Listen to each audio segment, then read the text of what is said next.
বাংলাদেশের মতন ৯৬টা দেশের খলিফা চোরের মতন একা একা মানুষের দুঃখ কষ্ট দেখতেছেন আর ঘুরতেছেন। হঠাৎ দেখতে পাই মরুভূমির ভিতরে তাঁবু টাঙ্গায়া, তাঁবুর মধ্যে দুইটা বাচ্চা মা মা বলে কাঁদতেছে, আর মা পাতিলে গোস্ত সিদ্ধ করতেছে আর বলতেছে, বাবা গোস্ত সিদ্ধ হলেই তোমাদের খাবার দেব। ওমর ফারুক চিন্তায় পড়ে গেলেন, দুম্বার গোস্ত হলে বড় জোর ৮ ঘন্টা লাগবে, উটের গোস্ত হলে বড় জোর ১ ঘন্টা লাগবে। এত গভীর রাত হয়ে গেছে, এখন পর্যন্ত গোস্ত সিদ্ধ হয় না। আমার মনে হয় এই মা সন্তানকে দয়া করে না। এখন লোকমা দিতে গিয়া তাঁবুর নিকটে গিয়া বললেন, মা তোমার অন্তরে কি কোনো দয়া মায়া নাই? তোমার সন্তান ক্ষুধার জ্বালায় কাঁদতেছে, আর এত গভীর রাত হয়ে গেল এখন পর্যন্ত তোমার গোস্ত সিদ্ধ হয় না। মেয়েটা বলতেছে, পথিক তুমি কে গো? তোমাকে আমি চিনি না। এই গভীর রাত্রে এমন বিপদে আমি পড়েছি, আল্লাহ আমার খোঁজ নেয় না। নাউজুবিল্লাহ বলেন। মানুষ কঠিন বিপদে পড়লে মানুষ কিন্তু এরকম কথা বলে, যেরকম গাজার মুসলমানেরা বলতেছে, আল্লাহ আল্লাহ বিশ্ব থেকে আমাদেরকে খাবার দেয়, আর সেই খাবার আমরা নিবার গেলে ওই ইসরায়েলের হাইনারা আমাদেরকে গুলি করতেছে, আমাদের শিশু বাচ্চাদেরকে জেহারে মারতেছে, তুমি আল্লাহ কি করতেছো? তুমি যদি ইব্রাহিম নবীকে নমরুদের আগুন থেকে বাঁচাবার পারো, তুমি যদি মুসা নবীকে সাগর রাস্তা বানাই দিবার পারো, তাহলে আমরা কি এতই পাপী হয়ে গেছি আমাদের মাসুম বাচ্চাগুলোকে ওরা মারতেছে? কি কারণ মাঝে মধ্যে মানুষ বিরক্ত হয় না? মেয়েটা বিরক্ত হয়ে বলতেছে, এমন বিপদ আমি পড়ছি পথিক, যে আমার আল্লাহ দেখতে পারতেছে না। মেয়েটা বলতেছে, আমার বাড়ি হলো ইয়ামিন দেশে, আমি শুনতে পাইলাম মদিনার খলিফা হযরত ওমর অত্যন্ত ভালো মানুষ। আমার 2টা এতিম বাচ্চাকে নিয়ে গতকাল বিকেলবেলা ওমরের দরবারে যাবার চাচ্ছিলাম, কিন্তু এত মানুষের ভিড় আমি ওমরের দরবারে ঢুকতে পারি নাই। আমি আমার 2টা বাচ্চাকে নিয়ে নিয়ত করলাম, আগামীকাল সকালবেলা ওমরের দরবারে যাব। রাতের বেলা তাঁবু টাঙ্গায়া 2টা বাচ্চাকে বুকের মধ্যে নিয়ে আমি সান্ত্বনা দিয়ে ঘুমাবার চাই, কিন্তু রাতটা যত বেশি হয় আমার সন্তান 2টা খালি কান্দে, আমার সন্তান 2টা শুধু কান্দে কান্দে আর কান্দে। আমি তখন কি করব? ক্ষুধার জ্বালায় যখন কাঁদতেছে, আমি তখন সান্ত্বনা দেওয়ার জন্যে পাতিলের মধ্যে পানি আর পাথর দিয়ে নিচে আগুন জ্বলায়া আমি বলতেছি, বাবা গোস্ত সিদ্ধ হলেই তোমাদের খাবার দেব। আমি মনে করেছিলাম আমার সান্ত্বনার বাণী শুনে আমার 2টা সন্তান ঘুমিয়ে যাবে, কিন্তু এদের পেটে এত খিদা লাগছে যে খিদার কারণে এরা ঘুমাবার পারতেছে না। আমি মা হইয়া বলতেছি, পথিক সকালবেলা পর্যন্ত আমার 2টা সন্তান হয়তো আর বাঁচবে না। সঙ্গে সঙ্গে ওমর ফারুক বললেন, মা একটু ধৈর্য ধরো, মা একটু ধৈর্য ধরো, ওই পাথর পানি গরম না করে তুমি তোমার সন্তান 2টাকে বুকের মধ্যে নিয়ে একটু ধৈর্য ধরো। গভীর রাত্রে এক দৌড়ে বাইতুল মালের দরজায় ডাক দিলেন, আসলাম দরজা খুলে দে রে আসলাম, দরজা খুলে দে। আসলাম দরজা খুলে দিলে ওমর ফারুক বললেন, খাবার একটা বস্তা আমার মাথায় উঠে দে। আসলাম বলে, আমি হলাম চাকর, আপনি হলেন আমির, খাবার বস্তা গভীর রাত্রে কোথায় নেওয়া লাগবে? ওমর ফারুক বললেন, আসলাম একজনের পাপের বোঝা আর একজন মাথায় নেয় না, দে আমার মাথায় উঠে দে। এখন আসলাম কি করবে? উলিল আমরি মিনকুমকে মানতে গিয়া ওই খাবারের বস্তা ওমর ফারুকের মাথায় দিলেন। ওমর ফারুক বস্তার 2 মোড়া ধরে দৌড়ানো শুরু করলেন। আসলাম এই ওজনের বস্তা নিয়ে দৌড়ালে আপনি যদি পড়ে যান আপনার কষ্ট হবে। ওমর ফারুক বলে, আসলাম রে, সময় মতো যদি যাবার না পারি জাহান্নামের আগুনে আল্লাহ ওমরকে পুড়াইয়া ফেলবে। ইন্না আকরামাকুম ইনদাল্লাহি আতকাকুম। আল্লাহর কোরআন দিয়ে যখন রাষ্ট্র চলে তখন নেতারা কেমন হয় একটু খেয়াল করে শোনেন। তাঁবুর কাছে বস্তা নিয়ে বললেন, মা তোমার সন্তান 2টা কি জীবিত আছে? মেয়েটা বলতেছে এখনো জীবিত আছে। ওমর ফারুক বললেন, মা তাহলে রুটি হালুয়া তৈরি করো।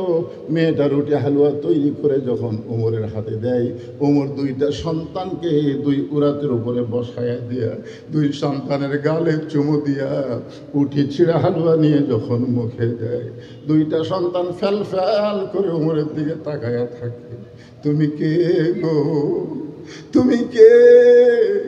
এই গভীর রাত্রে বাবার দরদ দিয়ে আমাদেরকে খাওয়াতে আইছো, তুমি কে গো? সঙ্গে সঙ্গে ওমর ফারুক দুইটা হাত আল্লাহর দরবারে তুলে বলতে, আল্লাহ এ অদমকে জাহান্নামের আগুন থেকে তুমি বাঁচায় দাও। মেয়েটা বলতেছে, পথিক আমি ভালো মানুষের গল্প শুনেছি, কিন্তু মানুষ এমন ভালো হয় কোনোদিন তা কল্পনা করতে পারি নাই। আজকে শুনে নাও রে পথিক, উমরকে যদি আল্লাহ মদিনার খলিফা না বানায়া তোমারে যদি মদিনার খলিফা বানায় দিত, তাহলে আল্লাহ তাআলা মদিনাকে আল্লাহর জান্নাত ঘোষণা করত। লিল্লাহে তাকবীর। আলহামদুলিল্লাহ। আল্লাহর কোরআন দিয়ে যখন রাষ্ট্র চলবে, নেতার কথা বলতেই কথা তো শেষ হয় না, আবার কি স্লিপ দিল। আচ্ছা ঠিক আছে, আকাশের অবস্থা ভালো না, দয়া করে আদায় সেরে নিলে ভালো হয়। আপনারা কি বলেন, এখানে ওয়াজ চলবে, আল্লাহ বৃষ্টি দিবে? আপনাদের কি বিশ্বাস?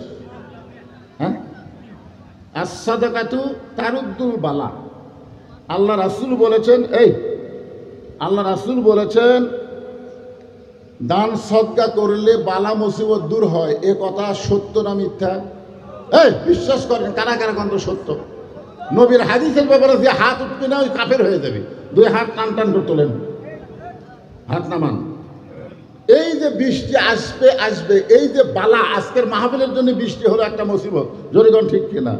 তো তাহলে কি বলা হচ্ছে, সদকা তো তারুদ্দুল বালা, দান সদকা করলে বালা মুসিবত দূর হয়ে যায়। তা আপনাদের কাছে একটু রুমাল যাবে, গামছা যাবে, আপনার যে যা পারবেন এই বালা মুসিবত থেকে বৃষ্টিকে দূর করার জন্য 10 পারেন, আপনি 5 টাকা পারেন তাও দিবেন। ভাই আপনাদের কাছে রুমাল গেলে, ব্যাগ গেলে কারা কারা দিবেন না তারা হাত তোলেন তো দেখি। ধরেন 1 টাকাও দিবেন না, হুজুর আমি সেই কিরবন আমি জীবনে 1 টাকা দিই না, এরকম কোনো লোক আছেন? কারা কারা দিবেন তারা একটা হাত তোলেন তো দেখি। যারা দিবেন তারা হাত তোলেন তো বাবা। টান টান করে তোলেন না কেন? আপনাকে আমি 2000 টাকা দিবেন বলতেছি, 10 টাকা দিবেন, হাত নামান। যত লোক হাত তুলছে জোরে বলেন আল্লাহ আল্লাহ আল্লাহ লা ইলাহা। ভাই প্রধান অতিথি আপনি কিছু বলবেন? তার সাথে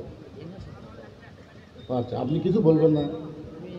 তো অনেক প্রধান অতিথি কয় আমি এত টাকা পয়সা দিয়ে প্রধান অতিথি করল, আর আমাকে একটা মাইক দিল না। আপনার এরকম কোনো অজুহাত নাই? আচ্ছা ঠিক আছে, মাশাআল্লাহ, আলহামদুলিল্লাহ। সাধারণ মানুষকে আল্লাহ যেন অসাধারণ হিসাবে জান্নাত দেয়, ধরে কারণ আমি যেখানেই থাক সেখানেই যেন আল্লাহ বরকতে পরিপূর্ণ করে দেয়, আল্লাহুম্মা আমিন। অ্যাডভোকেট একজন উকিল মানুষ, বাপ মা দুইজনের জন্য 2টা কোরআন শরীফ বাবদ 1000 টাকা দান করছে। আল্লাহ তার দানকে কবুল করেন। আব্দুল্লাহ ইবনে ওমর বলে, রে নবীর সাহাবীরা, তোমরা সবাই যখন ঘুমিয়ে যাও, এমন সময় আমার বাবা চুপি চুপি আমার ঘরের দরজায়, মনে আছে না ভুলে গেছেন? চুপি চুপি আমার ঘরের দরজায় আস্তে করে ঠোকা দিলেন, আব্দুল্লাহ আব্দুল্লাহ। আমি সঙ্গে সঙ্গে ঘরের দরজা খুলে দিলাম। ঘরের দরজা খুলে গিয়ে দেখি আমার বাবা একটা পাঞ্জাবি নিয়ে দাঁড়ায় আছে। আমার বাবা একটা পাঞ্জাবি হাতে নিয়ে দাঁড়ায় আছে। আমি খুশি হয়ে বললাম, বাবা বাইতুল মাল থেকে আমার একটা পাঞ্জাবি দিছে, আর গভীর রাত্রে আপনি আর একটা দিবা রাখছেন। আব্দুল্লাহ মনে করছে যে বাবা তাকে পাঞ্জাবি দিবে রাখছে, এই জন্য বলতেছে, বাবা বাইতুল মাল থেকে আমার একটা পাঞ্জাবি দিছে, আপনি আর একটা পাঞ্জাবি দিবে রাখছেন। সঙ্গে সঙ্গে হযরত ওমর আল্লাহর কোরআন থেকে তেলাওয়াত করলেন, ইন্নাল্লাহা ইয়ামুরুকুম আন তুআদ্দুল আমানাতি ইলা আহলিহা ওয়া ইযা হাকামতুম বাইনান নাস আন তাহকুমু বিল আদল। আল্লাহু আকবার। ওমর ফারুক কি নিজের কথা বলতেছেন না আল্লাহর কোরআনের কথা বলতেছেন? আল্লাহর কোরআন থেকে তেলাওয়াত করলেন, ইন্নাল্লাহা ইয়ামুরুকুম আনতু আব্দুল আমানাতি ইলা আহলিহা ওয়া ইযা হাকামতুম বাইনান নাস আন তাহকুমু বিল আদল। আব্দুল্লাহ রে, আল্লাহর কোরআন দিয়ে যখন রাষ্ট্র চলবে তখন সবাই সমানভাবে, ওয়া ইযা হাকামতুম বাইনান নাস, আমি তখন হাকিম হয়ে মানুষের আদল ইনসাফের বিচার করব। তুই আমার বেটা বলে তোকে একটা পাঞ্জাবি দিছে আর একটা দিবার যাচ্ছি না রে বাবা, না, এই পাঞ্জাবিটা আমার ভাগে পড়েছে। তুই বল রে আব্দুল্লাহ, আগামীকাল জুমার দিনে এই খাটো পাঞ্জাবি গায়ে আমি যদি খুতবা দেই তাহলে তোর কেমন লাগবে? আমি একজন ইমাম মানুষ, আমি যদি খাটো পাঞ্জাবি গায়ে দিয়ে নামাজ পড়াই তোর কেমন লাগবে? আব্দুল্লাহ বলে, বাবা তাহলে আমি কি করব? আপনি হলেন অর্ধ জাহানের খলিফা, আপনি আমার কাছে আইছেন, আমি কি করব? ওমর ফারুক বললেন, বেটা রে, তোর পাঞ্জাবিটা হামাক দান করে দে, তোর পাঞ্জাবিটা হামাক দান করে দে বাবা। আব্দুল্লাহ বলে, গভীর রাত্রে আমার পাঞ্জাবি আমার বাবাকে দান করে দিলাম। বাবা আমার পাঞ্জাবি নিয়ে, তার পাঞ্জাবি নিয়ে যখন রওনা দিল, আমি পিছনে পিছনে রওনা দিয়ে দেখি বাবা ঘরের মধ্যে ঢুকে বাবার পাঞ্জাবি আমার পাঞ্জাবি একত্র করে বাবা লম্বা জুব্বা বানাইছে, আর সেই জুব্বা বানায় খুতবা দেয়। এখন বলো বাবার খুতবা শোনা যায় কি না যায়? সমস্ত সাহাবীরা চিল্লায় বলে, আল্লাহর কোরআন দিয়ে যখন সংবিধান চলবে, আল্লাহর কোরআন দিয়ে যখন রাষ্ট্র চলবে, তখন এমন ভালো মানুষকে মুসলমানেরা নেতা হিসাবে দেখতে পাবে। তাহলে আল্লাহর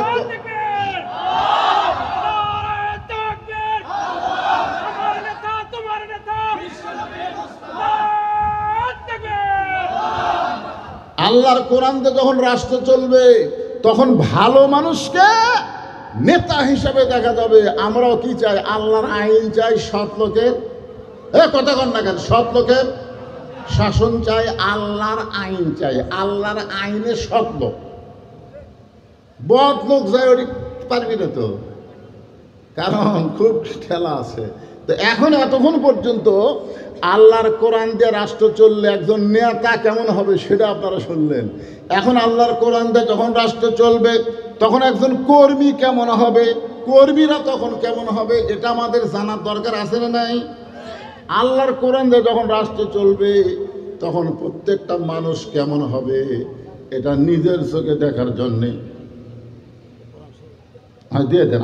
আর এটা আপনি কি আরো টাকার দরকার আছে, তাহলে আদায় করি। 40টা হয়নি, দেয়নি, ভাগ্যে নাই, বাপ মা মরে গেছে, সয় সম্পত্তি বেটা খাচ্ছে, বাপ এখন যা হয়। একটা মরা বাপের জন্যে, মায়ের জন্য যে সন্তান একটা কোরআন শরীফ দিবার পারে না, উনি যখন মরে যাবি তোর ওর গোরস্থান ওর বেটা কি বানাবে জানেন? বাগুন বাড়ি বানাবে। আমার এলাকার গোরস্থান কয়, হুজুর গোরস্থান খামাকা ফেলে থাকে কি হয়? আমি আলু বাগুন লাগাই। হুজুর লাগা ফেলে থেকে কি হইব, জায়গার দাম নেই। হ্যাঁ, একটু মনোযোগ দিয়ে শোনেন, একজন কর্মী কেমন? আপনারা যারা বসে আছেন আপনারা সকলে হবেন কর্মী। সুবহানাল্লাহ বলেন। অর্ধজাহানের খলিফা হযরত ওমর ছদ্মবেশে মদিনার অলি গলি ঘুরতেছে একটা কর্মী দেখার জন্য। হঠাৎ হযরত ওমর দেখতে পায় বিস্তীর্ণ মরুভূমির মধ্যে একজন রাখাল উট আর দুম্বা চড়ায়।